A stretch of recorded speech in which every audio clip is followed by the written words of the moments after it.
Great idea, but not today. I was thinking, of course, we're talking about it getting outside on a day nobody wants to be outside. It's definitely a lazy day, Cindy. We do get back to bright skies tomorrow. Looking forward to that. But, man, is it not going to feel all that great as we welcome in some colder air. Weather watchers are trying to make the most of it as we check in with them. Some rainfall reports from what we had so far and some decent numbers, too. Bruce and Armac had a little over half an inch. In most areas, a couple of tenths. That's been the story for the most part. So let's check in with Les, who's got a couple descriptions for us at 41. Today can be summed up like this: bleak, gray, gloomy, dull, dismal, and lugubrious. How about that? For a nice start to your Monday. But hey, weather does improve, and days like this, right? Doesn't it just make you appreciate the sun a little bit more? We do get the sun back by tomorrow, but the chill, we'll have to welcome that too.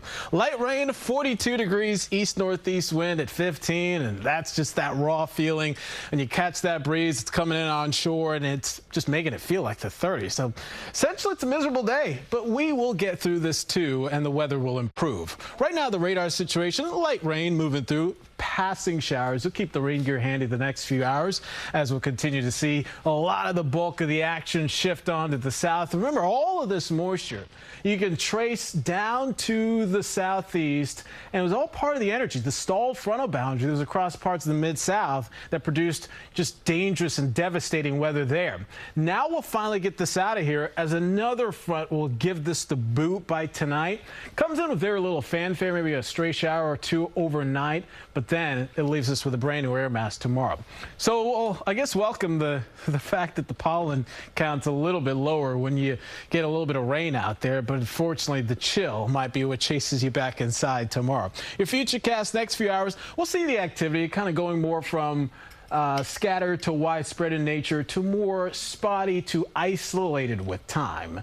And I think by the time you're driving home from work, most of the rain is trending south and east. So a better shot that you catch a shower places like Islip or Patchogue or down the shore than you would north and west of the city. Still hanging on to clouds this evening. And then that system rolls on through, the clouds go out of the way. This is what you're waking up to tomorrow. Might be spring, but this doesn't necessarily feel like it. Tomorrow will be one of those days where it will warrant the bigger coats. How about the hats, the gloves, the scarves? You'll need that too. You wake up to 30s, but it feels like 20s when you meet that breeze. The wind will be a big story tomorrow. Gusts 35 to 45 miles per hour.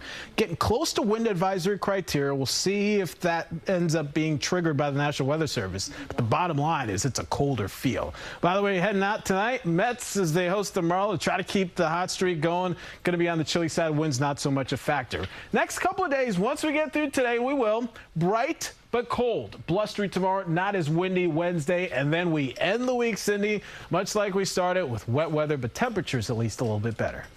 Thank you.